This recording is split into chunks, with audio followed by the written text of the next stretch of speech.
Hello everyone, আসসালামু আলাইকুম। দেখেন আমাদের নদীর পাড়ের অবস্থা, কি অবস্থা, কি পরিমাণ ঘাস, ঘাস, নদীর পাড়ের অবস্থা দেখেন। ভেঙে কত নদী চলে আসছে।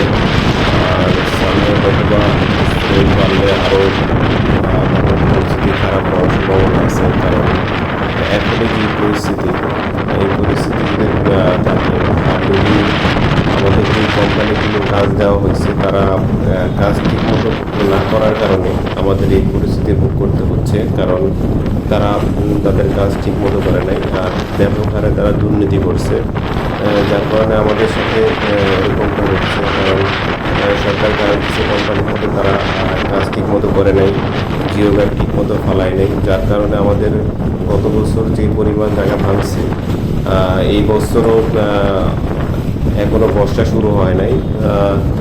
তার আগে অনেক পান্না দিয়ে অনেক জায়গা ভেঙে গেছে।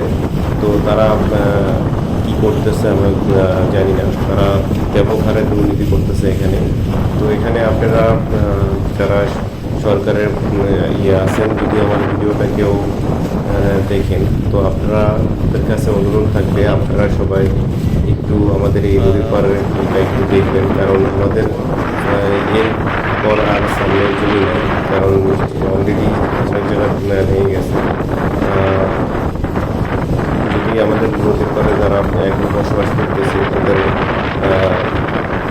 শেষ সম্বল এইটুকু জমি আছে, এরপর হয়তো বা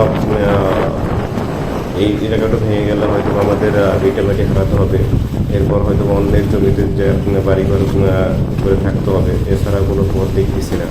তো যারা এখন সরকারের দায়িত্বে আছেন বা যারা অতি দ্রুত যদি আমাদের জন্য কিছু করা হয়, তাহলে হয়তো আমাদের এই ভিটামারিটা বেঁচে যেতে পারে। তো আপনারা একটু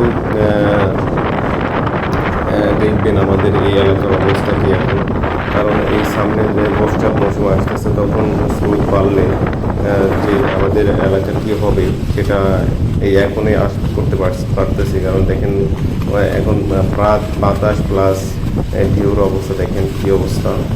তো আপনাদের কাছে আমাদের আকুল আবেদন যে আমাদের এই অবস্থা যারা যে কোম্পানিগুলো করছে তাদের দৃষ্টান্তমূলক শাস্তি দাবি করছি, আর যারা এই কাজের সাথে জড়িত তাদের যেন শাস্তির আওতায় আনা হয়, কারণ আমাদের এটা আবেগ না, এটা আমাদের ভিটেমাটির ব্যাপার। অনেকের অনেক জায়গা ভেঙে গেছে, প্লাস বাড়িঘর নদীতে চলে গেছে। তো তারাই এই কষ্টগুলো বোঝে, যে যার ভিটেমাটি যায় সেই বোঝে।